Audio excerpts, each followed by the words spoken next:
Muito grande do Pós-Plantão Podcast, chama Rígio Pijamas Cirúrgicos, lá das meninas boa pra caramba lá do Gurupi, a Ana Vitória e a Rita. Rita são duas meninas muito boas que começaram a encabeçar uma empresa de pijamas cirúrgicos, e os pijamas são bons.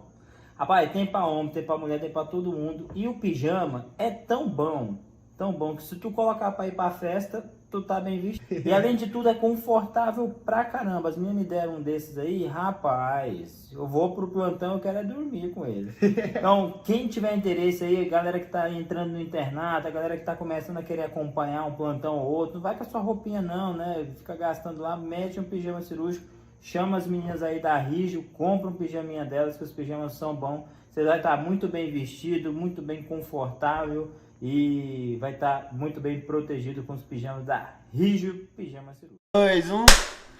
Salve, salve família! Hoje a resenha já começou muito boa por aqui. A gente está com 3 convidados de peso, uma galera que veio de fora e já tá fazendo bonito. Hoje eles já deram um show lá na faculdade e deram a da graça de dar um pulinho por aqui. Então eu vou fazer as honras de apresentar para vocês esse pessoal. Cada um vai falar um pouquinho, vai dar uma introduzida para vocês terem noção de quem tá aqui na mesa. Isso é se vocês já não conhecerem. E eu acho que vocês vão curtir muito o episódio de hoje. Então senta na cadeira, pega a sua caneca, pega a sua camisa do pós-plantão e separa a sua pizza. Lembrando que esse podcast é um oferecimento Pizzaria Dom Virgílio. Você pode reservar a sua pizza no telefone 3212-1400 e para você pegar qualquer um dos produtos da nossa lojinha, é só arrastar para nossa bio, clicar no nosso link e pedir lá no nosso direct. É isso aí, galerinha. Vamos falando aqui um pouco, vocês podem se apresentar aí pro pessoal de casa, dizer quem são vocês. Opa, vamos lá, vou começar aqui, carro-chefe aqui. Eu sou o William. O que eu posso falar? Eu sou um apaixonado pela medicina, né? Apaixonado pela medicina. Fico muito feliz com essa iniciativa de vocês aí, de ver essa galerinha junta aí, criando um podcast, uma coisa moderna, né, pra gente. É a minha primeira participação em podcast, pra vocês terem uma noção. Opa, né? primeiro a gente nunca esquece. É diferente, né? E eu vejo que vocês se reuniram aí pra montar uma coisa bacana aí pro mundo, né? Porque o podcast não tem limite, né? Pode chegar em qualquer lugar aí. E a gente tá aí para falar um pouquinho da gente. Adoro esses 2 professores que estão comigo aqui, que a gente formou uma turminha bacana de espalhar os cursos por aí. Mas a grande alegria é ver isso, ver hoje vocês chegarem lá, me abraçarem, falar, pô, professor, a gente aprendeu muito, foi muito gostoso com vocês. Isso daí não tem preço, né? Isso que deixa a gente realizado, né? E é isso aí. Tamo aí. Fala aí um pouquinho do senhor, de onde o senhor veio, pra onde o senhor vai, o que o senhor anda fazendo aí pelo Brasil. Tá. Eu sou de São Paulo, trabalho muito, né? Eu nasci em São Paulo. Eu estava comentando aqui antes da gente começar as gravações, né? Meu pai veio de Araraquara, era um professorzão, chefe do fígado, transplante de fígado lá das clínicas do hospital da USP, né? E ele ganhou tudo sozinho, né? Os pais dele, né? Meus avós vieram do Líbano e foram para Araraquara, uma cidadezinha muito simples, assim, do interior. Mas a única exigência que eles tinham, meu avô era muito simples, ele era marceneiro, e a única exigência que eles tinham é que o meu pai estudasse muito, né? Ontem eu contei a história do William, né? O meu nome, ele surgiu. Minha avó foi à feira lá em Araraquara, aí viu um menino da raça negra, tudo pequenininho, que de repente a mãe dele falou: "Ô William, ajuda essa senhora aí a carregar as compras para casa." Era minha avó, né? E ela ficou encantada com aquela ajuda, né? No Brasil, uma coisa diferente, ela tinha vindo do Líbano, era outra cultura, ela ficou encantada com a ajuda do menininho. E como que a sua mãe te chamou mesmo? É William, tia. William, senhora. William, né? E aí ela gostou desse nome e deu o nome pro meu pai, né? O meu tio chama Wilson, o dentista também, estudaram muito. E meu pai só podia estudar e estudar. Tinha que estudar. Então era um desejo que eles tinham de uma boa formação, né? E o William, não sei se vocês sabem, depois a fundo eu fui descobrir, é o Will I Am, né? O Will é testamento. O Will é testamento. E I am eu sou, né? Então I am, eu sou o testamento, eu sou quem cuida de todos, eu sou o cuidador, né? Então veio a calhar com a medicina, né? E veio pra cá, acho que esse nome veio dos ingleses, né? E Era William Heim, alguma coisa assim. E não sei por que motivo foi transformado em Guilherme, né?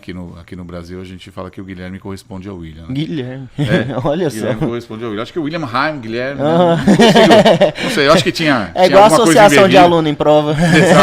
Exatamente, né? E eu sempre. E meu pai falava, estuda.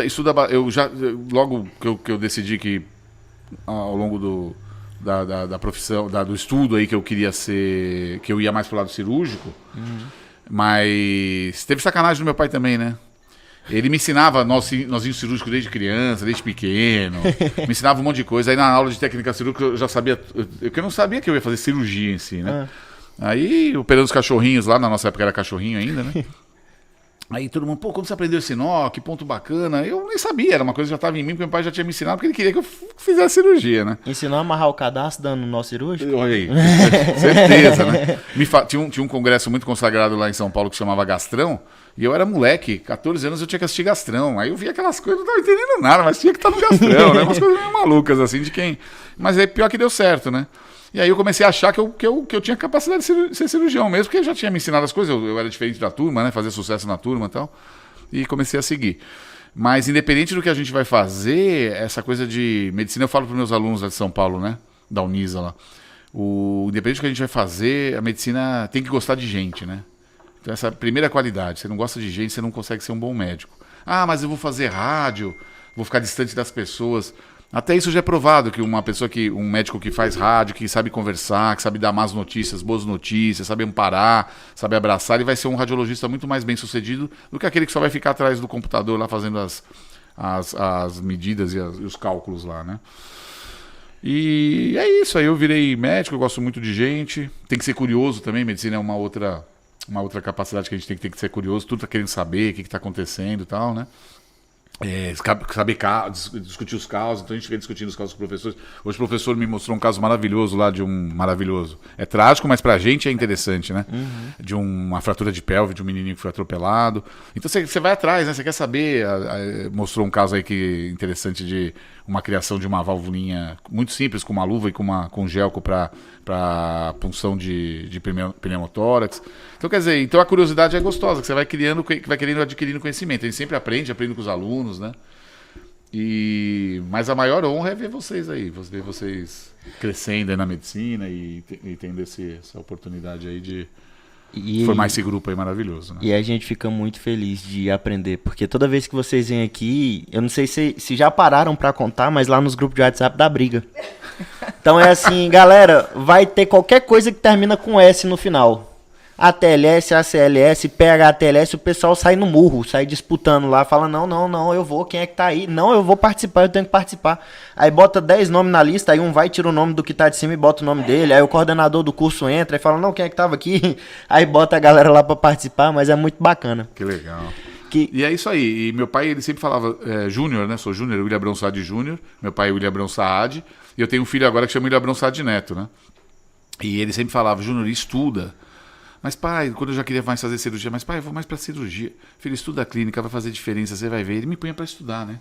E eu, por respeito, por medo naquela época, né? Eu tinha uma relação bem diferente, né? Hoje em dia com os filhos, com os pais e tal.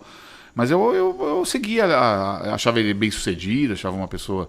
E estudava muito, né? Eu participava da atlética, participava do karaoke, participava de tudo, mas estudava, né? Eu punha como importante, como objetivo o estudo, né? E eu vi que isso me diferenciou. Eu sou professor de propedêutica, um cirurgião professor de propedêutica clínica na Unisa, né? Fui chefe da cadeira lá. Quer dizer, eu vi que isso fez muita diferença. E ele falava, vai fazer diferença, você vai ver um cirurgião que sabe examinar, que sabe conversar com o paciente, né? E é isso aí, a gente vai desenvolvendo, né? Então faz muita diferença mesmo. Vai. Eu tava olhando pra senhora aqui, tamanha elegância pra compor a nossa mesa, né? Lembrar de falar pra vocês, quer ser elegante assim? É só lembrar que esse podcast é um oferecimento Pijamas Cirúrgicos Rígio, a roupa hospitalar do seu internato.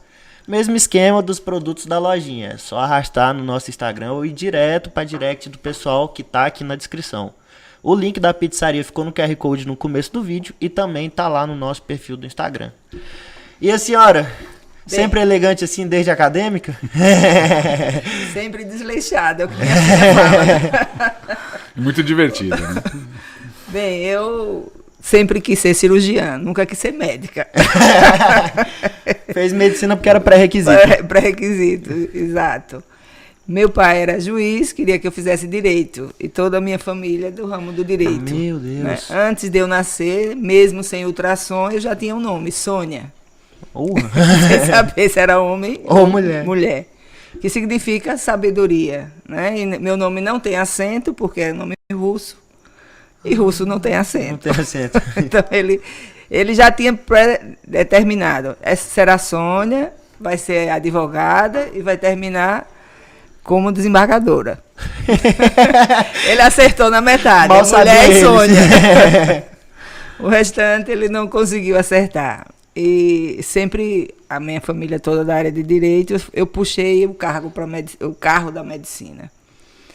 Porque eu gostava de... Não sei porquê, mas eu gostava. Porque eu não tinha um espelho, uma referência.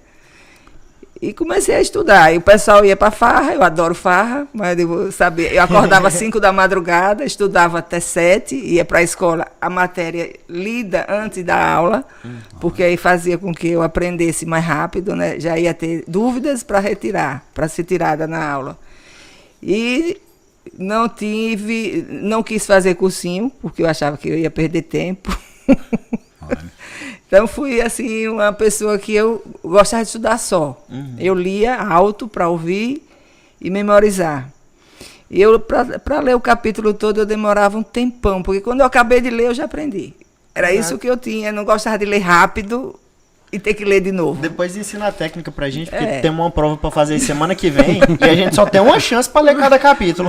Mas aí você lê com calma, vai raciocinando. Eu tenho dificuldade de memorizar ou de decorar. Então eu tinha que entender aquilo que eu estava lendo. E se você entende, você aprende. Eu nunca consegui... eu sempre gostei também de ser professora. Com 17 anos eu passei no vestibular de medicina. Até hoje minha mãe fala 7º lugar de vestibular de medicina, né? Aí meu apelido lá era 7º lugar, que ela ficava 7º lugar de medicina. Onde a concorrência era muito forte, sem fazer cursinho. Mas estudava, eu sabia estudar, eu sabia meu horário de estudo. À noite nem pensar, à noite eu ia pro minigolf. Minigolf. Eu fazia. Aí o pessoal ficou, como é que você passou se você toda noite estava na rua? O segredo é o minigolf. Porque a madrugada eu estava estudando, né? Então eu sabia fazer, dividir direitinho. E com isso passei em medicina e com 18 anos eu fui ensinar. Ensinava física, química e matemática. Nunca gostei de biologia porque tinha que memorizar muita coisa, decorar muita coisa. Mas física e química, física e matemática eu gostava. Química porque fazia parte do conjunto para eu dar aula. Aí entrei numa escola particular, dava aula. Quando eu me formei, a escola foi vendida para o Estado. Então, do que os donos da escola negociaram é que essas pessoas seriam aproveitadas pelo Estado. Caraca. Então, eu passei a ser médica da Secretaria de Saúde, sem precisar fazer concurso, porque foi uma... Gente, eu acho que é o primeiro caso que eu conheço de faculdade que é vendida para o Estado. Não era faculdade, era colégio. O colégio. Colégio. Já saiu do colégio no quadro. Isso. Aí eu formando já com emprego no Estado. E aí fiquei... Aí para eu não perder o emprego, trabalhei 2 anos antes da residência. Porque eu não podia entrar e já pedir licença, né? Então, no 2º ano de formado, eu fui lá, passei 6 meses na USP antes de fazer a prova da residência, o que me ajudou muito na prova, porque quando eu vi as questões, digo, isso aí foi o Dr. Marcel que fez, essa foi de Angelita, essa foi de Cicano, porque eles dão todas as questões nas visitas. Né? Então, isso facilita você passar. E eu consegui, mulher nordestina, passar numa residência de cirurgia na USP. Em São Paulo. Em São Paulo, né? Aí fiz o 1º ano, mas como eu trabalhei 2 anos antes, e numa cidade que não tinha residente, então eu tinha mão cirúrgica já. Isso fez com que eu sobressaísse um pouquinho a quem estava começando, né? E aí me convidaram para o mestrado, eu sempre gostei da docência, aí fiquei no mestrado e fui para Ribeirão Preto, porque não gosto de cidade grande, né? Eu gosto de cidades pequenas, onde eu possa me locomover com mais facilidade. Aí fui para Ribeirão Preto, fiz meu mestrado. Quando eu terminei, que ia voltar, e o professor disse, faça o doutorado. Eu digo, faço, se for preceptora de residente, porque eu estou sentindo falta da cirurgia. Eu não quero operar só ratinho e cachorro. Aí ele me pôs como preceptora para poder... E eu fiquei. Aí fiz o doutorado. E ele me conseguiu um pós-doutorado na Espanha para ficar com transplante de fígado, que ele queria que eu ficasse na área... Meu mestrado e doutorado foi em fígado. Só que eu fui assistir um jogo do Brasil na minha cidade e reatei com um ex-namorado que tinha deixado. Olha A Espanha só não me como viu vem. mais. O coração foi mais forte do que o plano de ficar lá na USP, em Ribeirão Preto. E aí voltei, agradeci ao professor Seneviva, Reginaldo Seneviva, que é uma pessoa que me ensinou demais. Ele me ensinou a fazer da medicina não uma maneira de ganhar dinheiro, e sim uma maneira de ganhar respeito. Sim, sim. Então, isso eu aprendi com ele. Eu levava ele para Aracaju, professor, esse paciente é particular. Ele disse, eu não posso cobrar, eu sou dedicação exclusiva da USP. E nunca cobrou R$1 de paciente algum. O que faz com que essa pessoa me ensinou muito. Técnica cirúrgica, humanização, ensinou assim coisas incríveis. Ele era tão humano que nem um dos filhos quis ser médico. Caraca. Ele não conseguiu isso com os filhos, porque ele vivia numa casa da USP, tinha um carro velho e um profissional assim de uma excelência muito grande. Mas aí eu voltei para minha cidade e ele me perguntou, mas por que você quer sair de Ribeirão? Aí eu brinquei, aqui não tem praia, professor. Tem o Yacht Clube, mas não tem falou praia. para ele 2 namorados, não. Não. Essa parte ninguém Não, conta, né? Não, isso aí foi escondidinho. E aí voltei, fiquei em Aracaju. Assim que cheguei, teve concurso para a Universidade Federal. Eu estava 6 anos só estudando. Então passei em primeiro lugar geral do concurso, passei em primeiro lugar geral do hospital de urgência. Aí fui montar o serviço do hospital de urgência. Sou a primeira mulher plantonista de urgência no hospital do estado. O resto era tudo cirurgião homem. Aí, primeiro lugar, Sônia Lima. Segundo, tudo homem. Tudo até o 7º lugar. Isso fez com que muitos homens ficassem com dor de cotovelo. Sentiu resistência lá dentro do serviço? Muita. Porque o acerto era o seguinte, quem passasse em primeiro lugar ia montar o serviço de cirurgia. Como eu passei em primeiro, o diretor chamou o primeiro e o segundo lugar para montar o serviço.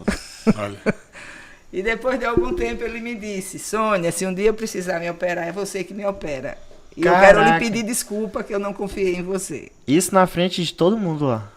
Ou chamou a senhora Não, pra isso falar? aí depois, num certo dia, num bate-papo, né? Então, e aí, dentro da universidade, também eu sou a primeira mulher cirurgiã do departamento de cirurgia.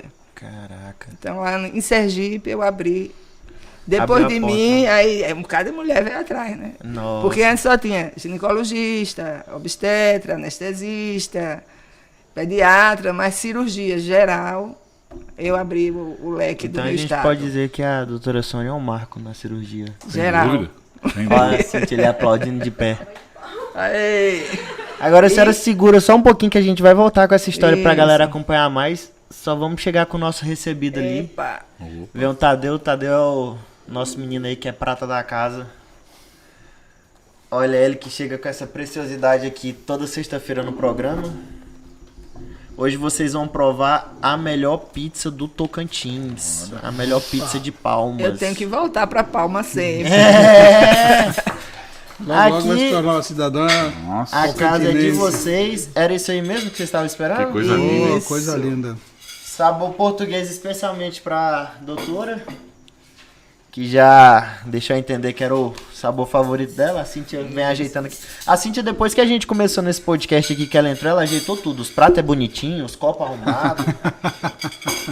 Ela botou ordem na casa, sabe como é que é? Obrigado. Foi outro marco, eu foi ela. invejo, porque isso era meu marido que fazia. Era, né? Aqui a Cíntia, ela bota tudo nos trilhos e ela joga em todas as etapas aqui. Ela vai pra trás das câmeras, ela ajeita a mesa, ela sobe Apoio aqui e forte, grava. Não, foi uma das melhores contratações que a gente fez, foi ela. Vamos pedir um aumento aí pro patrão. É isso aí, pessoal, só pra lembrar vocês, caso você esteja acompanhando aí o nosso vídeo, caso você esteja acompanhando esse podcast, liga lá na Dom Virgílio 3212-1400 ou vá pelo aplicativo Dom Delivery. Ele tá disponível na lojinha do seu celular, iOS e Android. É só clicar na lojinha, abrir o Dom Delivery e pedir. Ou então ligar no telefone 3212-1400. Pede sua pizza, que a gente tem portuguesa, qual que é essa aqui de tomate? Margarita. Marguerita, 4 queijos, 6 queijos e calabresa. Aqui a gente não tá de brincadeira, não. Tá uma delícia essa pizza, pelo cheiro eu já tô sentindo. E eu tenho certeza, cara, pede a pizza, você não vai se arrepender. Sexta-feira é o dia mais feliz da minha semana, que eu já venho pra cá, já venho comer pizza, converso com gente boa.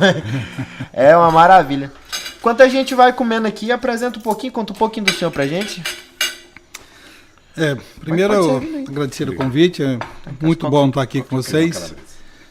Já tivemos aqui em Palmas algumas vezes, no curso da TLS.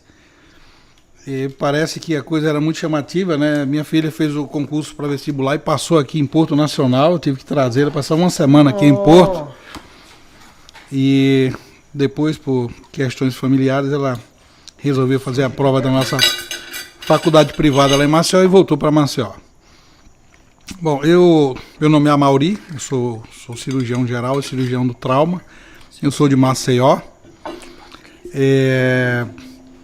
Decidi fazer medicina numa situação meio que bizarra, né?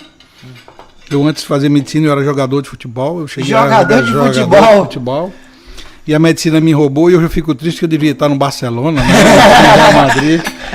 Onde é que jogou esse jogador, cara? Pois é, eu joguei lá em Maceió num timezinho chamado CSA. Nossa, CSA? Logo no comecinho da vida, né? Rapaz do céu.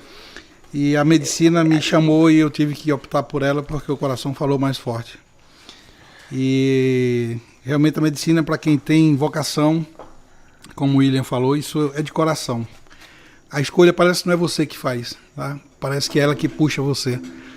E você se sente atraído por ela, e uma vez que você entra nela, se realmente você está com o coração aberto, ela te conquista e não existe outra maneira de você sair dela. A não ser que as circunstâncias de idade, de doença ou outras situações possam te tirar dela. E eu sempre estudei escola pública, E eu sempre fui o aluno cobra. Tá? Aluno cobra? Eu sempre passava me arrastando, porque eu não gostava de estudar. Alô, você que tá aí em casa. Alô, você que tá se arrastando para entrar no internato. Definição de aluno cobra. Pois é, então só passava me arrastando na realidade. Mas quando eu cheguei no 4º ano do ensino fundamental, meu primeiro vestibular foi uma catástrofe. E aí foi quando eu realmente despertei para estudar para medicina. Foram 6 meses de um estudo intenso, de manhã, de tarde e de noite. Meu pai eu sou descendente de família militar, meu pai era militar, meus irmãos eram militares, um irmão que era juiz de direito, enfim. E eu fui o primeiro da família a optar pela medicina. E aí a gente teve que estudar bastante, né? Porque o que a gente aprendia nas escolas públicas, mesmo naquela época tendo um perfil de ensino diferente do que tem hoje, e não só uma didática, mas como também a forma e a intensidade do que ensinava na escola pública, você saía com um bom conhecimento, mas não era suficiente. Na época da gente lá, era o que? Era 40, 50 para uma vaga. E eram questões de vestibular, que eram 40 questões das disciplinas, nós chamamos pesadas, né? Matemática, física, química, biologia, enfim. E aí forçou a gente a estudar, foi quando eu descobri realmente que era a minha vocação fazer medicina, abandonei tudo. E o meu sonho era fazer cardiologia. Até entrar na medicina, fazer o primeiro ano de anatomia, quando eu vi aquele cadáver que eu peguei um bisturi para dissecar, eu digo, não, minha vida é outra. Então foi quando eu optei pela cirurgia. E decidi já no primeiro ano. Fui monitor de anatomia durante 6 anos praticamente, apesar de no 6º ano não poder naquela época, mas mesmo assim os professores me deixaram ser monitor. E depois de formado, passei na residência e logo no primeiro ano da residência teve concurso para professor de anatomia da Universidade Federal. E eu fui aprovado, né? Fomos aprovados e aí foi a confusão, assume ou não assume? Porque os professores da residência, os meus preceptores não queriam deixar eu assumir. Até que o meu chefe da cirurgia lá foi um paizão para mim, ele disse, pô, deixa o menino passar, deixa o menino assumir. O cara é casado, passou num concurso difícil e vocês querem atrapalhar a vida do menino, deixa ele assumir. Contra tudo e contra todos. Contra tudo e contra todos. Até que eu assumi a anatomia. E aí os colegas da anatomia disseram, Amaury, a gente vai segurar a tua vaga aqui, a gente vai dar aula no teu lugar até você concluir a sua disciplina, a sua residência, e depois quando você voltar, então você assume por completo. Né? E aí foi o que aconteceu. Então eu me formei, 2 anos de cirurgia geral. Assim que eu terminei, já fui contratado, né, para trabalhar no Hospital Geral do Estado. Na época era UE, Unidade de Emergência. E a gente se mantém até hoje. Só que eu tenho 2 concursos públicos, sou aprovado na Universidade Federal e na Universidade Estadual como professor de anatomia. E aí tive que optar em ter que deixar o pronto-socorro e ficar como, hoje, a gente chama lá de precarizado, serviços prestados, e estou lá até hoje nessa situação. E me apaixonei pela cirurgia, pelo trauma, já gostava do trauma, até que um dia sofri um acidente de carro, eu, minha mulher, meus 2 filhos e a minha empregada, no meu querido Herbie, meu Fusquinha. Herbie era meu, tem aquele filmezinho, se meu Herbie falasse, né, se meu Fusca falava, no Fusquinha era 76, por aí. Direção elétrica, tudo, airbag, tudo que você imaginar tinha lá naquele carrinho. Painel de LCD. Pô, tudo que tem direito, né? Então, eu sofri esse acidente e fui parar na unidade de emergência lá. E lá eu vi realmente o quanto é difícil você ser atendido por alguém que não tem conhecimento nem técnica de atender um doente traumatizado. Isso foi em 2000. Então, a partir daí, se a minha paixão pelo trauma era grande, aí triplicou. Foi quando eu me dediquei a estudar um pouco mais pelo trauma. E aí, já tinha feito a TLS em 95, fiz lá em Salvador, lá no Hospital Aliança, com o Izio Cois, um grupo de cirurgiões de lá. E fiz novamente depois, quando eu fui então indicado para instrutor, e estou até hoje. Então, realmente a medicina é o meu ópio, como diz a história, mesmo cansado. Inclusive eu estava vendo, meu nome tem origem germânica, né? Foi buscar. E por azar, Amaury significa trabalho ativo, chefe de trabalho, líder. E a gente trabalha para ferrar. A gente estava conversando hoje com o William lá, a gente trabalha demais. E o trabalho não é porque a gente não só precisa, porque realmente a gente sente a necessidade disso. O cirurgião ele precisa ser muito ativo, né? Não só ativo, como proativo. Ele precisa fazer algo que realmente modifique a sua vida, que dê uma situação para que você possa melhorar a sua condição de trabalho, enfim. Tudo isso nos coloca em uma situação em que a gente precisa estar de frente. Porque o cirurgião normalmente é o quê? É quem decide as coisas, né? Então, enquanto muitos confabulam e procuram muita coisa que às vezes não consegue resolver de forma imediata, o cirurgião chega, não desmerecendo as outras especialidades, mas o cirurgião chega e resolve, né? Então, a gente tem essa peculiaridade e isso realmente é o que me encanta na cirurgia. Me encanta na cirurgia do trauma, me encanta na emergência. Você precisa ser muito criativo, como o William falou. Tem situações em que você olha e que aquilo não está escrito em livro nenhum, em absolutamente livro nenhum. E ali você tem que ser você e você. A sua inteligência, o seu conhecimento, a sua didática, a sua prática, a sua cognição. E você então conseguir fazer alguma coisa para resolver aquele problema naquele momento. Então, tem que ter um pouco de dom para resolver o problema que não está no livro? Tem. Você precisa ter discernimento, né? Tem muita coisa que precisa ter bom senso para você resolver. Você não pode estar criando qualquer coisa de qualquer jeito. Tudo tem que ter um fundamento e tem que ter uma aplicação. E isso a gente consegue aprender durante a nossa vida enquanto cirurgião, porque muitas coisas acontecem durante a intervenção, né? Muitas intercorrências e às vezes você precisa naquele momento criar algo que vai resolver. E depois você consegue complementar aquela ação que você fez. Mas é isso que a gente faz, né? Então isso realmente me encanta. E depois que eu entrei na medicina, entrou mais um sobrinho meu que quis fazer medicina, já está formado, está em Ribeirão Preto, querendo fazer otorrino, tentando fazer prova de residência. E a minha filha que também se engraçou, meu filho tentou 3 vezes vestibular e depois chegou para mim, pai, eu posso confessar uma coisa para você? Eu disse, pode, filho, o que é? Você não quer fazer medicina? Eu disse, quem mandou você fazer medicina? Questão porque eu queria, como é que ele chama? Eu queria impressionar o senhor, mas você não precisa me impressionar, você tem que impressionar você escolher o que você gosta. Claro. Então ele fez engenharia elétrica, é músico, é baterista, toca em algumas bandas, né? E até em alguns cantores famosos aí, tipo, não sei se você conhece Mano Walter, que ele foi baterista dele, e hoje tem a bandinha dele lá que toca em vários locais. E Mano, engenharia teve aqui semana passada com a gente conversando. Não, teve não. E hoje ele praticamente é engenharia elétrica, ele não exerce.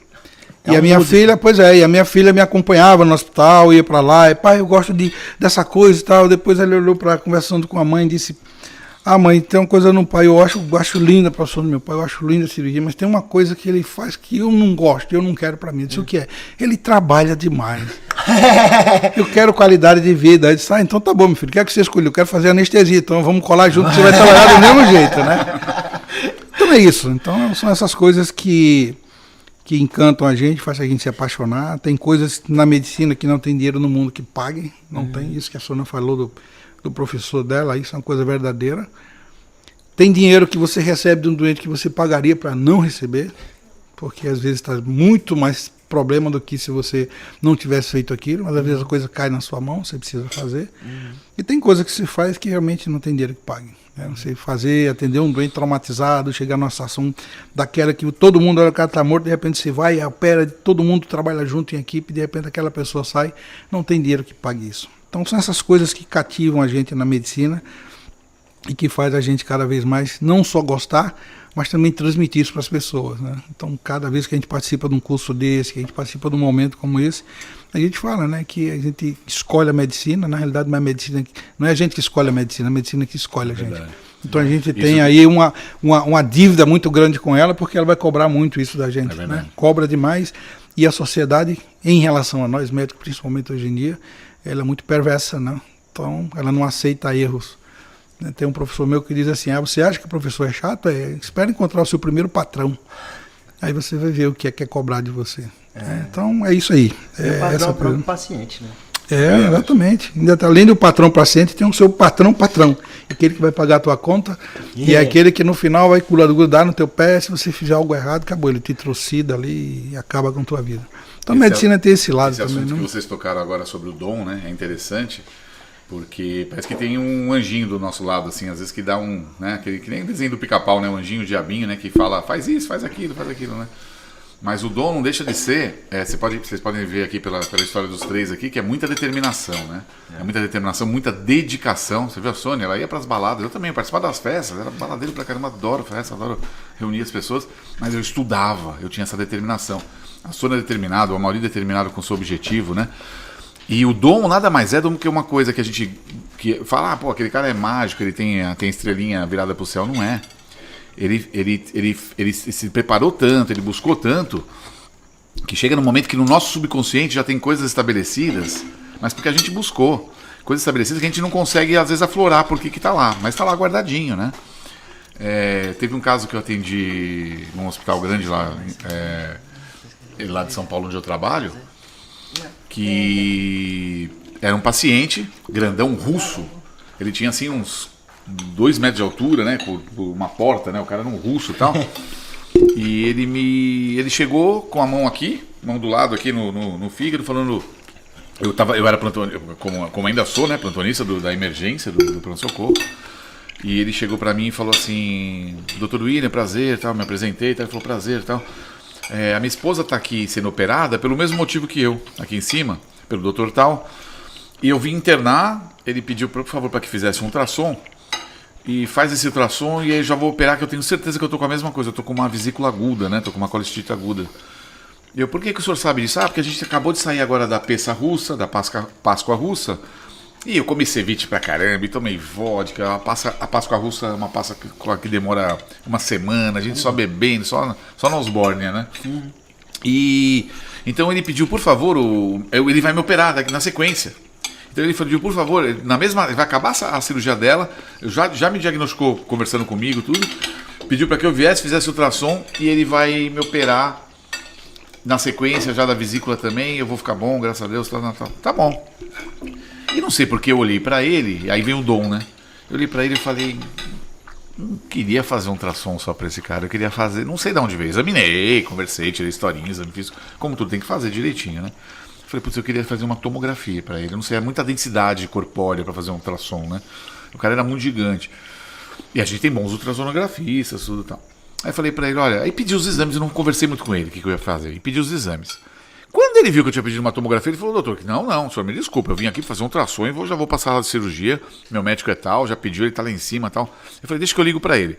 Quando eu liguei pro médico que tava operando, lá no serviço tem um sistema de você atender operando mesmo, você não precisa parar de operar, tem um telefone que vai pra sala e tal. Aí me apresentei, ele me reconheceu, eu conheço ele e tal, um grande assistente lá do hospital, um cobrão lá, né? No outro sentido, não no sentido da cobra do Amaury.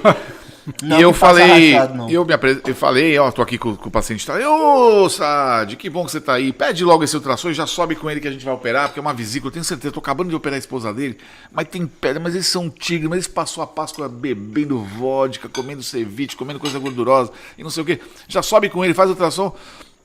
Eu falei, eu queria fazer uma tomografia. Quando ele ouviu a tomografia, ele, não, faz um ultrassom. E já sobe com ele, desligou o telefone. Desligaram lá, quem tava comandando o telefone desligou. Eu falei, caramba, eu queria falar pra ele que é o dono do caso, né, assistente do caso. Eu queria falar que eu queria fazer uma tomografia e ele não deixou, né? Aí eu tornei a ligar. Você vê a persistência, né? Tornei a ligar, falei, ó, desculpa, tal, eu vou pedir ultrassom, mas se o ultrassom vier tudo normal, eu vou pedir uma tomo, tá bom? E bum, desliguei o telefone também. Aí não vou dar chance dele também retrucar aqui não, né? E falei, pronto, tá tudo resolvido, nós vamos fazer ultrassom, já conversei com ele. Já conversei. E se eu já conversei do jeito que tem que conversar, né? Direitinho. Né? E se o ultrassom vier normal, eu vou pedir a tomo. Bom, e nisso eu tô atendendo outros. Pedi ultrassom normalérrimo. Pouca suspeita de colecistite aguda. Aí até eu fiquei curioso. Pô, o que esse cara tem, né? Por que ele tá com essa dor, hipocondro direito? Tinha Murphy. Murphy é um sinal, né? Pra quem não sabe, os leigos que estão ouvindo aí, é um sinal que a gente faz embaixo da costela assim direita pra diagnosticar essa vesícula aguda. Ele tinha esse sinal e tal. Então, a clínica era muito parecida de vesícula, mas o ultrassom não deu. E o ultrassom era um ultrassom muito bem feito lá do hospital por gente que eu conhecia. É outra dica que eu dou pra vocês. Nunca peçam um exame simplesmente por pedir, gente. Quando vocês forem pedir um exame, vocês explicam para quem vai idealizar, escreve no quadradinho lá, se for uma coisa escrita, o que você quer ver, né? Então, eu estou suspeitando de uma vesícula aguda, eu quero ver a vesícula, eu quero ver as vias biliares, olha para mim o pâncreas, vê o que você pode achar para mim, quer dizer, nunca peça o exame simplesmente ultrassom de fígado, né? Já pensou você do lado do outro lado? Você tem que fazer 70 exames lá por hora, modo de dizer, brincando, e você recebe assim, ultrassom de fígado. Agora é tomografia, não sei o quê. Pô, sem explicação, sem uma dica, né? Então quando você explica porque você quer fazer o exame, você recebe uma atenção muito especial do radiologista e tal, né? Ele faz com aquele. Ele é valorizado, né? Porque ele também se formou, se dedicou e tal. Então você fala, puxa, eu conversei com esse paciente, tem isso. Às vezes você liga quando é caso mais complexo, né? Eu queria ver isso. Bom, e veio o resultado do ultrassom normal. Batata, falei, vamos fazer a tomo, né? Tô lá, pedi a tomografia com contraste, como eu gosto de pedir e tal.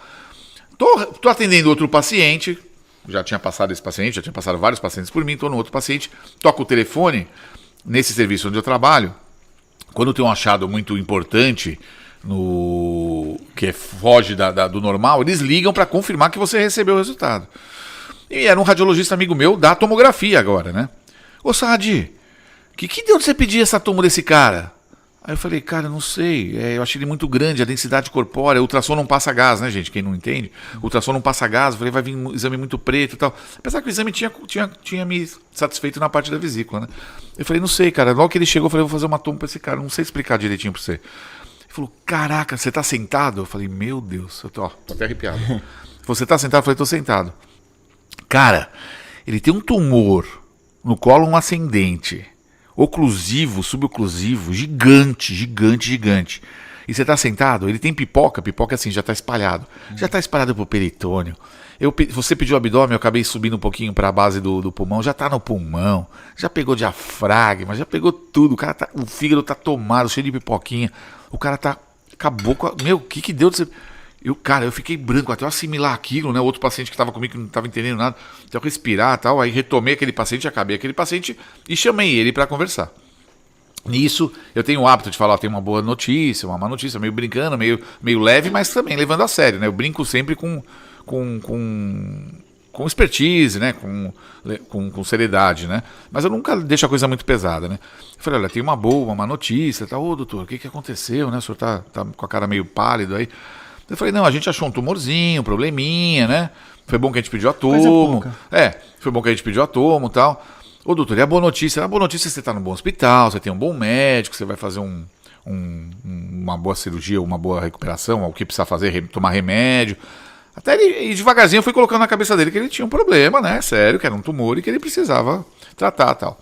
Liguei pro médico dele, falei, você não sabe o que aconteceu, tal, que tava lá operando. Ele falou, caraca, Sadio, eu não esperava. Imagina se ele subisse para operar a vesícula, porque quando você opera, você passa por um processo catabólico inicial de um paciente cirúrgico, que a imunidade vai embora. Então aquele tumor ia aflorar 200 vezes mais. Bom, ele foi para quimio adjuvante, diminuiu o tamanho do tumor e depois ele foi operado. Tô eu 3, 4 meses depois no hospital atendendo na mesma sala. Aí eu vejo lá de longe vindo um cara magrinho, comprido, magrinho. Aí quando ele tá chegando. E quando ele tá chegando perto de mim, ele abre os braços e fala: Doutor William! Ele me abraçava e era alto, gigante e magrinho. Eu falava, quem que é esse cara gigante e magrinho que tá me abraçando e me agradecendo aqui? O senhor não lembra de mim, doutor? Eu sou aquele russo, doutor. Aí eu falava, caraca, o cara murchou, tadinho, né? Virou um pauzinho assim. O senhor salvou minha vida, doutor. O senhor pediu aquele exame, o senhor falou, muito obrigado. Eu fui operado, fiz químio, fiz rádio, nem lembro tudo que ele fez. Fiz químio, tô ótimo, agora tô me recuperando. Mas magrinho, consumido, tadinho. Mas tava bem, tava vivo, tava feliz, assim. Não sei como que era nem cheguei a conversar direitinho pra saber como que ia ser o prognóstico dele, né? Mas qual que foi o dom? Não teve dom, é que a gente adquire conhecimento, fica guardado lá no nosso subconsciente. A gente tem muito anjinho mesmo que fica rodando da gente. Mas é tudo uma conquista, né? A alternativa da questão aqui é a C, marca aí. Marca a B não, aí você fala, não é a B, vou trocar pra C. É isso aí, isso aí. Acontece de vez em quando com a gente também. É engraçado o senhor falando aí, eu achava que era uma realidade do Tocantins. Esses dias a gente estava conversando com um radiologista aqui. Ele falou que muitas vezes chega lá um pedido pra ele, dor abdominal a esclarecer. Ele falou, pô, velho, dor abdominal a esclarecer, eu vou investigar tudo, olha o tamanho, pelo amor de Deus. Exatamente. Pede pelo menos, se é alto, se é baixo, dá uma explicação, não é justo, né? dá uma Não é justo ideia. com o colega, né? Não é justo. É, o pessoal acha que o radiologista vai fazer mágica, né? Vai chegar o exame lá e ele vai te dar o diagnóstico pronto. Que é o que ele falou também, quem não sabe o que procura, qualquer caminho que encontra ele serve. Exatamente. Rapaz, agora por falar em pedida de exame, pedida boa, foi a pedida dessa pizza aqui. Uma delícia, hein? Meu Deus do céu. Vocês que são lá de São Paulo? Maravilhosa. Maravilhosa? Bate muitas lá, viu? Bate muitas pizzarias de São Paulo? Muitas. Rapaz de parabéns. do céu. E lá do Nordeste? Lá nosso prato é o caranguejo, viu? Assim, ele abre mão do caranguejo. Lá no CSA ele serviu essa pizza pra vocês? Não, lá não tinha isso, não. Lá era pão com mortadela mesmo. Naquela Pão época com não tinha mortadela. jeito, não era nada relacionado a esquerdismo, não, mas É uma tinha realidade, desse. a realidade do jogador é mais sofrido que a realidade do estudante de medicina. Muito jogador de futebol que passa fome, a gente não sabe. Sabe porque a quantidade de pessoas que vivem de futebol é menos de 10% diante Menos de dessa 10, carga toda de futebol que tem, Aham. que são verdadeiramente jogadores e que têm algum dinheiro. O resto tudo é sofredor, meu amigo. Mas Talvez foi por isso que eu escolhi medicina, né? Hoje tudo que tenho eu devo a ela. que Absolutamente tudo que eu tenho, né? Mas É, a e- galera em casa não tá sofrendo não, estão passando bem. É. Eu tenho certeza que eles estão com uma pizza dessa. Comenta aí pra gente qual foi o sabor da pizza que você pediu aí na sua casa. Tá comendo só você? Tá comendo com crush, tá comendo com a família? Pizzaria Dom Virgílio, o maior sucesso da cidade. Lembrando que a Dom Virgílio tem almoço também, né? Só não funciona na segunda? Só não funciona no domingo. Segunda a sábado, tá lá, é só bater o ponto. Se quiser chegar lá e tirar uma foto com a nossa celebridade, o Tadeu, você vai encontrar um brancão alto. Parece o russo da história. Chega aqui, Tadeu. Parece no vídeo aqui. Era mais ou menos assim o russo da história? Duplica umas quatro. É um cara grande demais. Olha o tamanho disso aqui, o sucesso que faz lá na faculdade, você não tem ideia. É isso. Pizza maravilhosa. Dá um oi pra galera aí, fala que você tá compromissado. Boa noite, galera, que tem compromissado aqui. É uma grande honra estar aqui com esse pessoal aqui ilustre aqui hoje. Muito bom recebê-los aqui. Queria fazer uma pergunta para vocês também. Como é que era? Assim, antigamente a faculdade o internato era menor. Hoje o nosso internato é 2 anos. Antigamente falavam que era 1 ano o internato, Não, né? o meu foram 2 Meu anos. 2 anos 2 anos também. também. 2 Só anos que eu também. ficava 6 meses em cada clínica, né? 6 em Departamento. GO, 6 em ortopedia, 6 em cirurgia, 6 em clínica médica. Mas foram 2 anos também. Mas são 2 anos. Lá na minha época, lá era 1 ano só, ficava no 6º ano. A gente passava 2 meses em cada clínica. E 2 desses meses a gente fazia o que chamava de estágio rural. A gente ia para uma cidade do interior que tinha convênio com a universidade. E lá a gente fazia o que hoje chamam de PSF, né? PSF. Então a gente atendia lá nos postinhos, ia fazer os atendimentos clínicos e o nosso preceptor lá era um médico, ele era dono de um laboratório, né? O filho dele hoje é médico, é radiologista. Inclusive acompanhou a gente em cirurgia, terminou decidindo fazer radiologia. Boas coisas, né? E esse cara era legal, porque assim, a gente ficava a semana inteira e obviamente na sexta-feira todo mundo queria voltar para casa, né? Então o que é que ele fazia? Ele botava os seminários dia de sexta-feira, 1h da manhã. Meu Deus. Era, a gente ficava de 1 até as 3 da Você manhã já me no contou essa seminário. história. Pô, mas a gente aprendia, era uma coisa impressionante. O bom é que depois que ele terminava, o dinheiro que a gente tinha para gastar com comida, a gente tomava de cerveja, né? Mas era isso que funcionava. Então era um ano Prioridades. de estágio. Prioridades. Mas era um ano de estágio.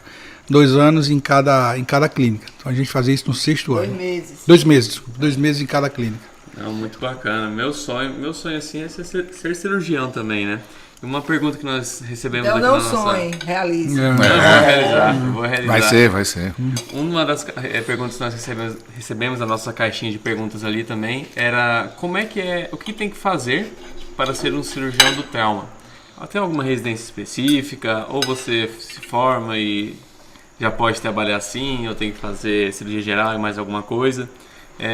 Então o pessoal está perguntando isso também aqui. Legal, eu vou falar da minha época, né? Não, eu só ia falar pra aproveitar que a gente dessa parte é uma pessoa que abriu as portas da cirurgia no Nordeste pra mulherada. Dá oportunidade pra ela responder essa perguntinha aí pra gente. É isso, eu ia passar a bola para ela. Eu vou falar da minha época. Na minha época a gente não tinha cirurgia de trauma, né? Então a gente fazia cirurgia geral, podia fazer uma especialização e depois na vida você ia trabalhando para conquistar, fazendo curso, se dedicando, né? Ficando mais no pronto-socorro e tal. E agora a Soninha ia passar a bola para ela justamente para isso, para ela explicar como é que tá agora, né? Então a gente também não tinha. Na época eu fiz cirurgia geral, né? E depois fiz uma prova para aparelho digestivo. Não cheguei a fazer cirurgia. Eram 2 anos de cirurgia geral e aí você já estava com sua especialidade. E depois, se você seguiria a especialidade, outras como urologia, precisava continuar, mas cirurgia geral já dava sua especialidade e você ia trabalhar no que gostasse. E eu, como eu gostava muito de aparelho digestivo, fiz a prova de título, passei na prova de título em cirurgia digestiva, mas a urgência e a emergência era você ia para o plantão e se virava. Né? Não tinha uma residência específica disso. Hoje, as residências são mais específicas e tem a residência de trauma. Né? Você faz 2 anos de geral e depois pode fazer trauma. Ou 3 anos de geral e você ganha a especialidade de geral. Se fizer 2 anos, você não tem nada. Não? Não. Tem que fazer uma especialidade. Caraca. O MEC fez isso há 3 anos atrás, agora voltou atrás. Acabou essa residência de 2 anos. Que era o... Cirurgia básica. Que era Cirurgia básica. Área básica. Aqui no Tocantins eles fizeram a mesma coisa e isso impactou até no número de vagas que tinha aqui no hospital, porque eram, se eu não me engano, 4 vagas de área básica e 2 vagas de cirurgia geral. E a gente sabe que na realidade do Tocantins quem toca o serviço é o residente. E não sei como é lá. Mesma coisa. Mesma coisa, né? E depois que eles vieram aqui para fazer a recontagem, eles simplesmente acabaram com as vagas de área básica. Então tinham 6 residentes rodando, agora são só 2 vagas. Então o serviço vai ficar bem engarrafado. Acaba que é ruim, mas é bom, né? O cara que tá lá, ele vai pegar de tudo, ele vai operar de dia, de noite, de madrugada, feriado, Natal, Ano Novo. Mas você sabe que você ganha mão, lógico, operando, mas se você tem um preceptor que faz bem, só em olhar você aprende. Aprende muita coisa. Aprende muito. E você só fazer, se não tiver alguém para lhe orientar, você pode ir por um caminho que não é bom. Uhum. Entendeu? Então, o movimento é bom, mas se houver uma boa orientação. Não pecar pelo excesso, né? Não pecar pelo excesso. Na minha época, né, eu me formei em 90, né, em agosto de 90, 17 de agosto de 1990. E eram uns 2 anos de cirurgia geral. Alguns serviços no Brasil já tinham residência em cirurgia do trauma. Só que a cirurgia do trauma ela não é reconhecida como especialidade, ela é reconhecida como área de atuação. Então hoje existe no Brasil vários hospitais que têm residência em cirurgia do trauma. Apesar do nome residência em cirurgia do trauma, é habilitação em cirurgia do trauma. E hoje existe uma briga muito grande, não é uma briga, mas uma luta muito grande da Sociedade de Trauma no Brasil, que representa realmente o trauma no Brasil, chamada SBAIT, Sociedade Brasileira de Atendimento Integrado ao Trauma. Inclusive, agora dia 30 começa o congresso virtual, um congresso fantástico. Recomendo a todos vocês se inscreverem, entra lá no site da SBAIT, sbait.org.br, lá você entra lá, Trauma Brasil 2021, você se inscreve. Inclusive hoje tem Black Friday, né? Se você se inscrever, tem um preçozinho bem acessível para estudante. Existem vários colegas de fora do Brasil que irão participar desse congresso. E a SBAIT hoje é quem está lutando com unhas e dentes para que a especialidade de cirurgia do trauma seja reconhecida. Normalmente hoje é 1 ano de residência que você faz. Então existe Porto Alegre, Campinas, São Paulo, Sorocaba, Minas Gerais, lá no João 23, existe no Nordeste, lá na Paraíba, em Aracaju também tem residência em cirurgia do trauma, existem vários locais onde você pode fazer a residência. Só que primeiro você tem que fazer a residência em cirurgia geral, é um pré-requisito. Né? Quando era 2 anos, agora que voltou novamente, então a cirurgia básica acabou, serão 3 anos de cirurgia geral e você pode fazer 1 ano de residência em cirurgia do trauma. Na minha época, quando eu fiz, eu tive uma vantagem, né? Porque só eram 2 residentes. E o Hospital de Urgência e Emergência de lá ele tem um convênio com a universidade, então nós passávamos lá. Hoje, normalmente, é 1 ano para cada... 1 mês para cada ano de residência. São 3 anos de residência, 1 ano na emergência. Eu passei os 2 anos da minha residência indo para o Hospital de Emergência. Então, todo sábado à noite, se chovesse, fizesse o que fizesse, eu estava no plantão. Eu operei na minha residência, quando passei lá, os 2 anos que eu passei, em 91 e 92, eu tenho catalogado todas as cirurgias que eu fiz na urgência emergência. Eu tenho mais de 400 cirurgias realizadas na urgência e emergência. Pouquíssimos serviços no Brasil hoje, você passa uma residência para que você consiga operar 400 doentes. Então, um movimento estúpido. E a gente fez de tudo, absolutamente de tudo. Então, hoje, apesar de não ter feito a minha residência em cirurgia geral, mas o que eu passei na cirurgia do trauma, mas o que eu passei hoje, eu aprendi muito na cirurgia do trauma. É uma roda. E hoje a gente tem um problema grande. Qual que é o problema?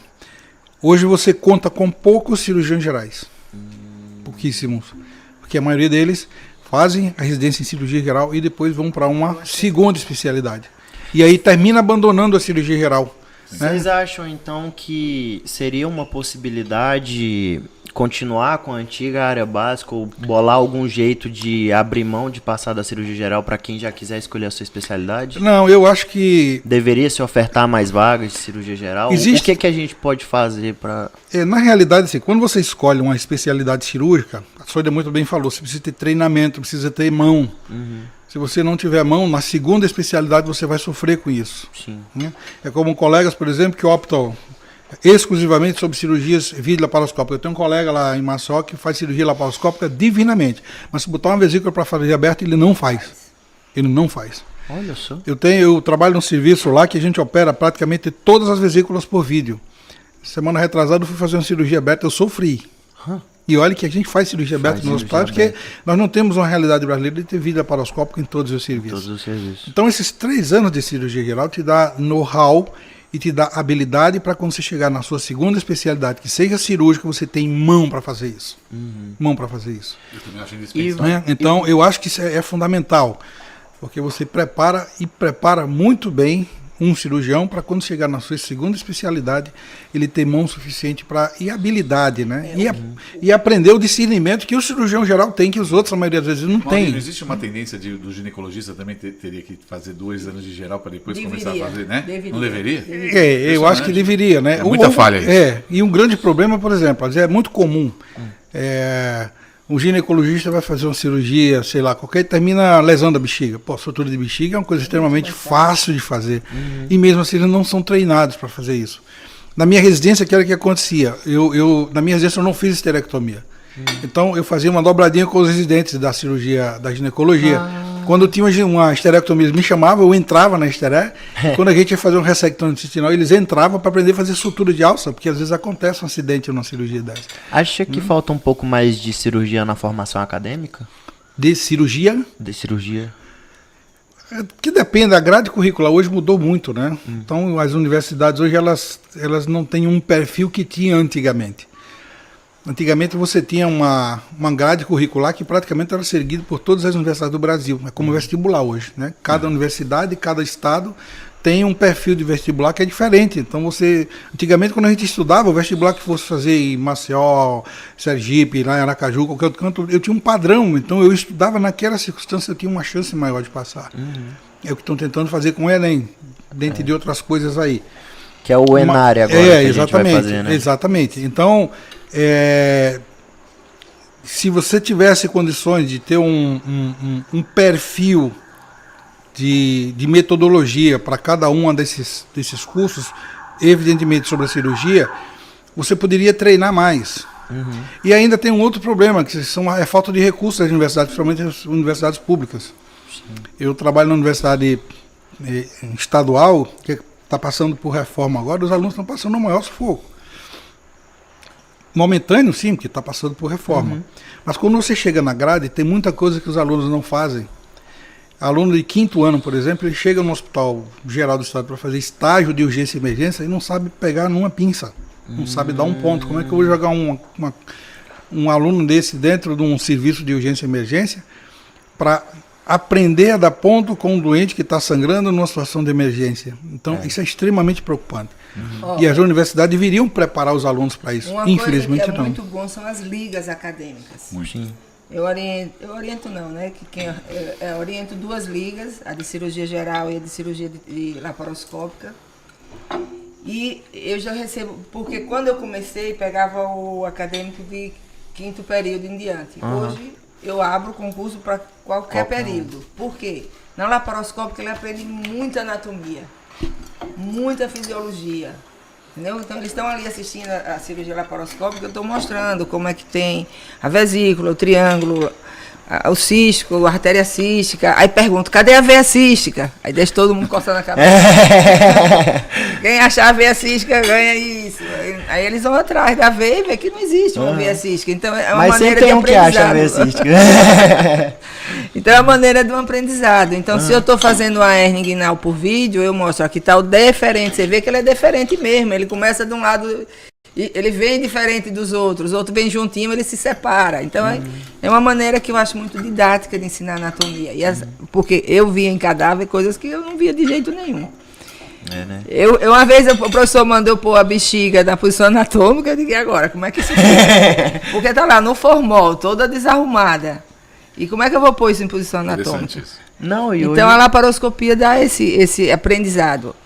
Nós tivemos um congresso de ligas lá em Sergipe e convidamos o professor Porto, que para mim é isso. Para mim é uma pessoa excelente em propedêutica. Eu, quando começou essa faculdade particular lá em Sergipe, eu ensinei habilidades médicas, porque eu acho a clínica imprescindível. O cirurgião que não sabe clínica, ele é um operador. Não pode. Certo? A cirurgia é a arte, é uma arte. Claro, você tem que ter. Para eu tocar violão, eu tenho que ter o dom. Habilidade, mas... Tem que ter o dom. Acredita que além de mão e dom, tem que ter alguma característica específica para ser um cirurgião, ser especialmente decidido. Do trauma? Decidido. Decisão rápida. Decisão rápida. E segurança naquilo que está fazendo. Tino. Agora, se suas decisões estão sempre erradas, você tem que preste atenção, né?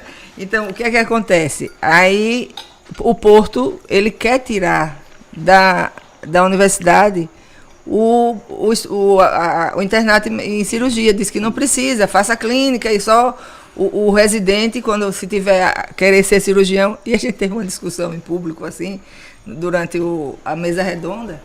Eu disse, professor, o aluno do 4º período, 5º período, ele tem que aprender a entrar no centro cirúrgico. Mesmo que ele vai ser um cardiologista, um dia ele tem que saber entrar no centro cirúrgico para acompanhar seu paciente cardiopata. Se ele é um endócrino, ele vai precisar, e, enfim, se ele é um pediatra. Então, qualquer especialidade, um dia você vai precisar entrar no centro cirúrgico. Sim. Então, vocês aprendem desde um momento ainda que não está sendo muito cobrado, a entrar, a não contaminar. Isso. Certo? Que é o que sempre Pega culpa gosto, o às interno, vezes, né? né? Às O vezes interno pega gosto. contaminou, o interno queimou. Aí quando você chegar no seu internato, você vai decidir se você quer cirurgia ou não. Mas eu acho muito importante que o acadêmico ele tenha o direito de entrar num centro cirúrgico. Como ele tem o direito de entrar num consultório clínico. E vocês têm, pela vivência que vocês já tiveram, pela história que vocês contaram aqui, assim, histórias magníficas, né? Desde um jogador de futebol que partiu para a cirurgia do trauma.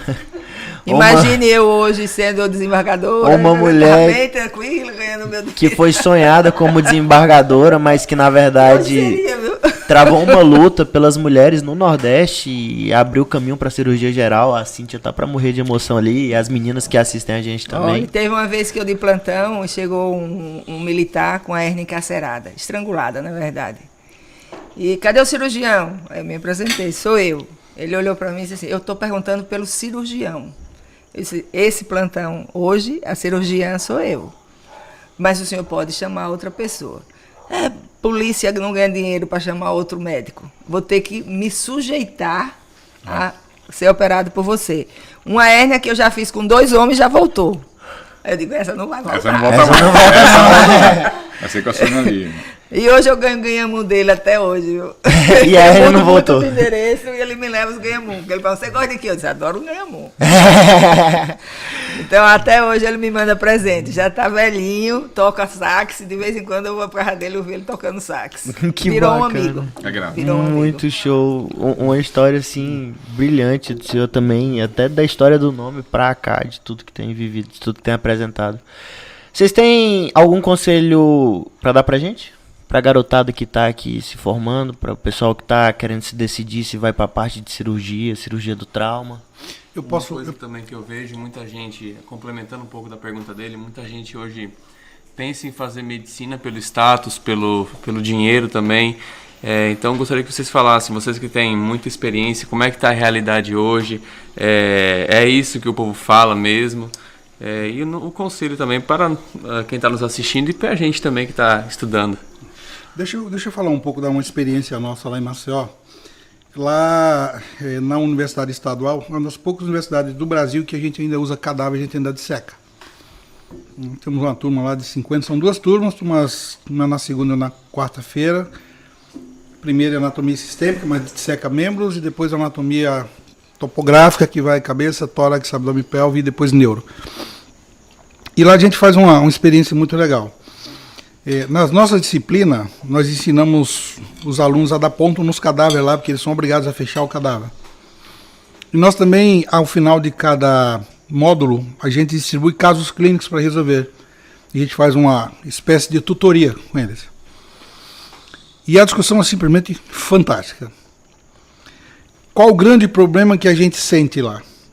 Infelizmente, hoje, a formação dos alunos a partir do ensino fundamental e depois, antes de entrar na universidade, estão sendo treinados para fazer vestibular. Não estão sendo formados, eles estão sendo informados. Quando chega na universidade, tem uma dificuldade de raciocínio fora do comum. Então a gente percebe isso na hora que você coloca os alunos para raciocinarem clinicamente quando chegar um diagnóstico. Então o primeiro conselho que eu dou a vocês em relação a isso: tentem melhorar a questão de raciocínio de vocês, é uma coisa fundamental. Isso faz parte do médico. O médico é um investigador por natureza.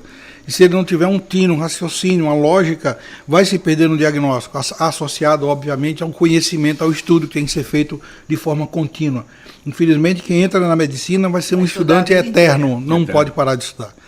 Mais conhecimento, né? Tem até a história de um professor de anatomia que, depois de 45 anos dando aula, quando ele já se aposentando, perguntaram para ele: professor, o que é que o senhor vai fazer da sua vida agora? Agora eu vou estudar anatomia.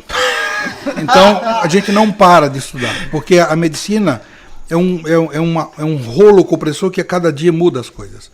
Então, o primeiro conceito que eu dou para vocês: então, tentem melhorar a questão do raciocínio lógico, melhorar a identificação e o raciocínio clínico, que é isso que vai nortear e dar para a gente o tino que o médico precisa ter, seja cirurgião, seja clínico, seja lá qual for. E o meu vem da base desse raciocínio, né? Para você ter o raciocínio, você tem que ter subsídio, você tem que ter conhecimento, como o professor Mauri falou, né? Então estudem. Vocês não estão perdendo tempo. estudando, né? Vocês estão ganhando muito tempo, vocês estão crescendo, né? Vocês estão enchendo a caixinha de conhecimento para que o dom aflore, para que o raciocínio aflore, né? Porque sem conhecimento, o que eu não conheço não existe, né? Então como é que eu vou saber tantas patologias se eu não tenho conhecimento? Então estudar é muito importante, ler é muito importante, ser curioso. Hoje em dia está muito fácil, gente. A gente é da época do mimeógrafo, que a gente para estudar. Mimeógrafo. A gente até Ia rodar a prova. a biblioteca, a gente pegava um periódico na mão lá, Eu já fui livro. muito na Bireme. Aí, Na virada. Daí, muito, a gente tinha que ir tudo físico, né? Meu mestrado foi a SDFG, você se diga de E- casa. Mas é verdade. Mas da datilografia. Datilografia. Errou. Ih, Tudo volta de tudo novo. com Mas é isso mesmo. Você pegava, puxava os periódicos tudo escrito, você escrevia nas fichinhas, você entregava para a bibliotecária, aí você tinha levantado 25 periódicos. Ela falava, tá bom, eu vou te avisando, né? Vou ligar na sua casa, não tinha celular, né? Vou ligar na sua casa quando surgir algum periódico. Depois de 2 semanas surgia 3, você ia lá, pegava, você tinha que tirar xerox, tinha que devolver o bloquinho para ela, pegava o xerox, levava para casa, estudava, depois ela te ligava, ó, chegou mais um, aí você ia, voltava. Hoje em dia você puxa na internet, você clica aperta uma tecla, né? Então o conhecimento está aí, tá muito universalizado, né? Universalizado. Está muito amplo. É impossível você... O que eu reclamo muito com os alunos, professor, isso não caiu o senhor não deu na aula, isso não cai na prova. Eu falei, gente, a gente não consegue mais englobar, né? Tudo que precisa ser passado. O conhecimento é infinito, então tem que ler livro, né? A gente vê essa nova geração não lê mais livro, não tem mais livro. Eu uma vez estava estudando e comecei a ter uma dor no peito para residência. Meu pai me levou num professor ele era até neuro e cardio, mas ele era muito clínico, assim, muito sensitivo, né? E fazia uma anamnese muito boa. Ele conversou comigo, conversou 1 hora de conversa, eu falava, meu Deus, olha como existe ainda médico que faz isso, né? E tava com dor no peito. Pré-residência, meu pai falou, pô, o Júnior tá infartando, o que tá acontecendo? Uma angina, pelo amor de Deus, não sei o quê. Ele me examinou, conversou, ele falou... Aí uma hora eu vi que a expressão dele mudou. Ele falou, como é que você estuda? Eu falei, professor, eu estudo geralmente sentado numa escrivaninha que tem no meu quarto. Eu tinha esse privilégio de ter quarto, escrivaninha, televisão, computador, tudo computador ainda quase no começo, né? Aquela de tela verde, né?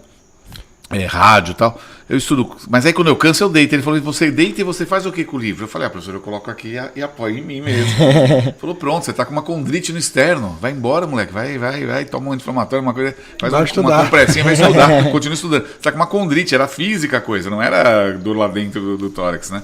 Então olha que bacana, né? E ele me examinou, gastou tempo e tal, né? E a gente vê que hoje em dia o pessoal não tem mais, não pega mais livro, né? Não estou falando só livro. Medicina geral, história geral, ninguém vê nada, ninguém né? Vê, não, quer dizer. Então, mas o conhecimento está aí para vocês. É uma oportunidade grande, né? E se espelhem nesses. Você viu? É todo mundo, muita dedicação, né? Ayrton Senna, né? Que é Ayrton Senna? Eu fiz um curso. Sempre fui muito curioso. Eu fiz primeiro curso de administração do esporte, porque eu também fui médico do esporte. Eu trabalhei um tempo na Portuguesa de Esportes como médico traumatologista, porque eles não queriam só ortopedista, eles queriam um médico que soubesse entubar se acontecesse. Teve um afundamento de crânio que eu salvei o cara lá no afundamento de crânio. Afundamento de crânio no campo. Abri a boca de um paciente que foi de um que virou um paciente, né? De um jogador que foi cabecear uma bola e o chiclete, porque ele estava mascando o chiclete foi para via aérea, abri a boca e tirei o chiclete e voltou a respirar com uma hipóxia imediata, assim. Então, quer dizer, a gente fez coisas diferentes. E... O senhor estava na Portuguesa na época do Denner? Do Denner não, pouquinho depois. Soube muito da história dele e tal.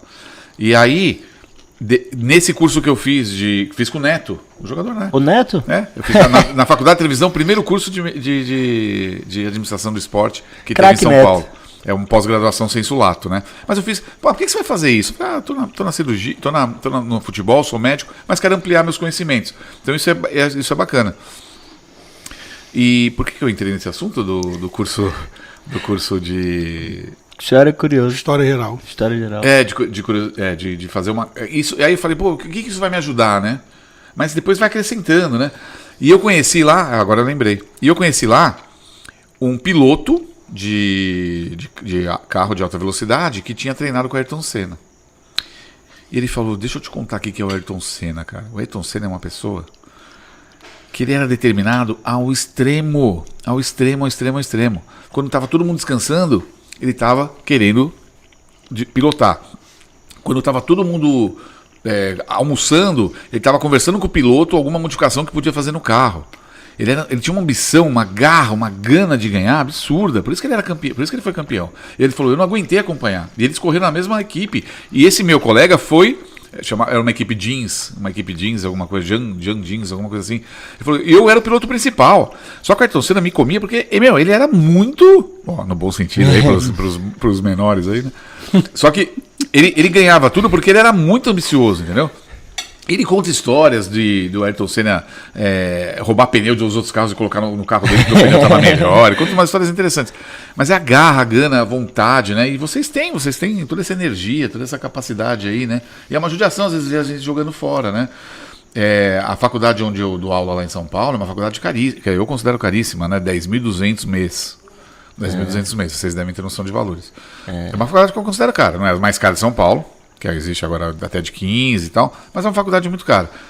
E às vezes eu falo, eu converso com o aluno, os alunos gostam muito de mim, mais como amigo, eu falo, você não tem dó do pai, não? Você não tá com dó do pai, meu?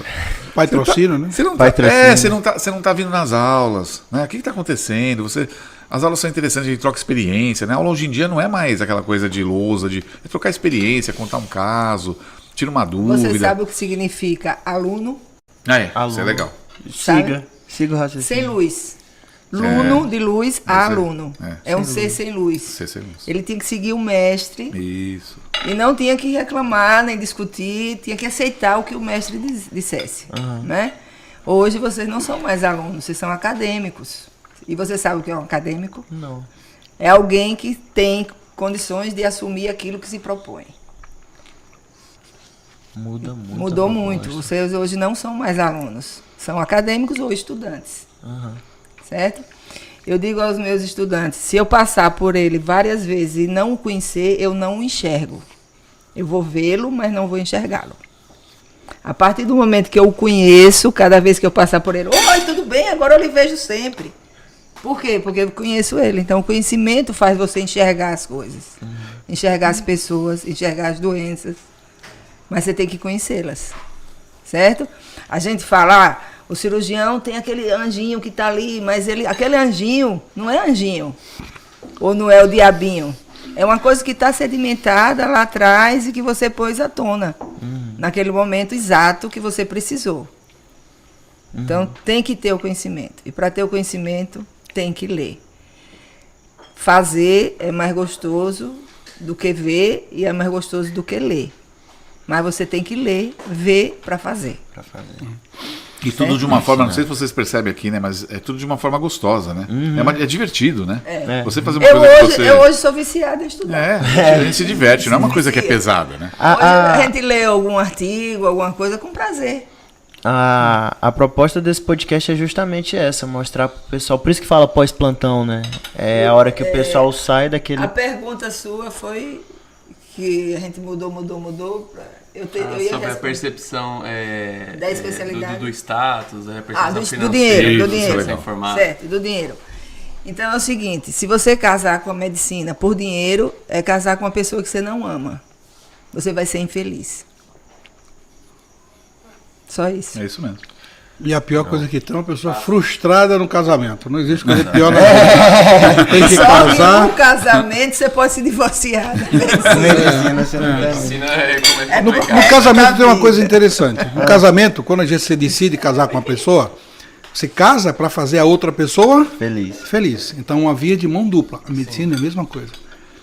É você se apaixonar por ela e ela vai te trazer de retorno uma felicidade que não tem nada no mundo que se compare a isso. Quando essa simbiose se faz perfeita. Tá bom? Minha filha, ela tem um dom estético muito bom. Ela tem uma firma de lingerie, de pijama cirúrgico, que eu não vou fazer propaganda. Fala o nome, fala. Qual que é o nome dela? Bra Company. Bra Company. Pesquisa aí no Google, dá uma olhada no Instagram.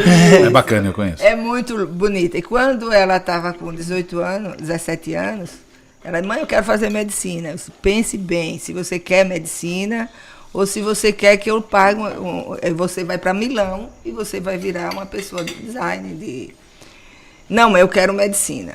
E ela hoje faz as duas coisas. Né? Mas o dom dela não é a medicina, ela quis se espelhar em mim. Sim. Isso é uma coisa. Mas ela hoje diz assim: mãe, eu vou pro plantão, o pessoal fala assim: você é filha de Sônia Lima, tem que saber fazer isso direito. Então isso deixa ela angustiada, porque ela não tem que fazer direito porque é minha filha. Ela tem que fazer direito se ela tiver o dom para fazer direito. Ela pensou em fazer cirurgia para me agradar também. Hoje ela vai fazer dermato, porque ela vai trabalhar com estética, com cosmética. A parte que ela gosta. Que é a parte que ela gosta. Entendeu? Então ela conseguiu, dentro da medicina, acoplar o prazer. Se você não tem prazer... Mãe, por que você trabalha tanto? Eu chego para uma cirurgia cansada, e quando eu saio da cirurgia eu estou descansada. A cirurgia me descansa. Faz o que gosta por diversão. E hoje, gente, a medicina tá muito... O mundo tá amplo, a medicina tá muito ampla, né? Se você quiser acordar cedo, tomar seu banho, aí você... São 10 horas da manhã. Vamos por 8 horas da manhã? 8 horas da manhã. Você acorda, você toma seu banho, você vai para um lugar, você entra numa sala, tem um robô chamado Da Vinci, você entra nesse robô, você está operando às 8 da noite um paciente no Japão. Você é o cirurgião-chefe da operação. Está operando às 8 da noite um paciente de próstata, de vesícula lá no Japão. Então, quer dizer, olha que interessante, né? Se você quiser fazer uma parte mais de engenharia da medicina, né? Criar aparelhos, quer dizer, você vai atrás, quer dizer, é muito amplo. Parte mais de direito, eu quero fazer perícia, como eu sou perito, né? A Soninha é perita. Você faz perícia, quer dizer, tá infinito, não precisa mais aquele médico de consultório que pega a malinha, vai para o consultório necessariamente. Você pode ter seu consultório. Eu faço consultório por hobby, porque eu gosto de consultório de conversar, de ter uma visão mais completa do paciente, né? Operar, ficar numa sala cirúrgica é uma delícia, quer dizer, tá muito amplo, né? Então, vale muito a pena, é uma profissão que vale a pena, mas não com o primeiro objetivo, como foi perguntado, de dinheiro. De enriquecer. Se quiser enriquecer, você vai ser advogado, você vai ser juiz, e olha lá. Não. De repente chega no, de repente chega no STF, tudo é possível, né? É isso aí. O advogado hoje tem que estudar muito, é um curso que a gente valoriza todas as profissões. Não, né? Tô brincando. A nossa briga sempre teve, né? A briga do médico e do advogado. Mas se você quer ser feliz, faça o que lhe dá felicidade. Gosta, exatamente. Não, e a gente está muito feliz de ter vocês aqui de verdade. Embora acadêmicos e estudantes, hoje a gente foi... Mas não, nunca mais alunos. Mas assim, mesmo sem ser alunos, hoje vocês trouxeram mais um pouquinho dessa luz de todos os cantos do Brasil pra gente, pro Tocantins, pra Palmas e pra todo mundo que acompanha a gente aí no mundo afora pela internet. Só um minutinho, outra coisa, não é mais paciente. Não é mais paciente. Não, é cliente. Cliente. Ele tem os direitos e os deveres dele. Como toda outra profissão, você vai oferecer... Participa. Então você não pode decidir tudo pelo seu cliente.